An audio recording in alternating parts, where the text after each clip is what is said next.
మిత్రులారా, నేను మీ శ్రీనివాస్ చౌహాన్, అడ్వకేట్. మిత్రులారా, ఒక కేసులోని విషయం ఏంటంటే, ఒక వ్యక్తి ఒక ప్లాట్ కొనుగోలు చేసి దాదాపు ఒక 10 సంవత్సరాలు గడిచిపోయింది. అతని పేరు మీద రిజిస్టర్డ్ సేల్ డీడ్ ఉంది. అయితే మరొక ఫేక్ క్యాండిడేట్ ఏం చేశాడంటే, ఇతనికి ఎవరైతే అమ్మారో ఆ వ్యక్తులకు సంబంధించిన వారసులతోని ఒక ఫేక్ రిజిస్టర్డ్ సేల్ డీడ్ చేసుకొని, ఫేక్ అని అతనికి తెలుసు కాబట్టి దాన్ని ఏం చేశాడంటే, వేరే వ్యక్తులకు అమ్మకుండా ఆ ఫేక్ ఫోర్జరీ సేల్ డీడ్ ద్వారా ఒక బ్యాంక్ సంస్థ వాళ్ళతో కుమ్మకైపోయి దాదాపు ఒక 30-40 లక్షల రూపాయలను లోన్ తీసుకున్నాడు.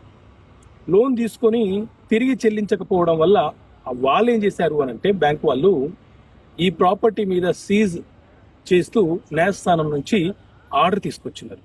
సో మిత్రులారా, ఈ కేసు ద్వారా మీకు చెప్పేది ఏంటి అంటే, ఏదైనా ఒక ప్రాపర్టీ మీరు కొనుగోలు చేసి ఉంటే మీరు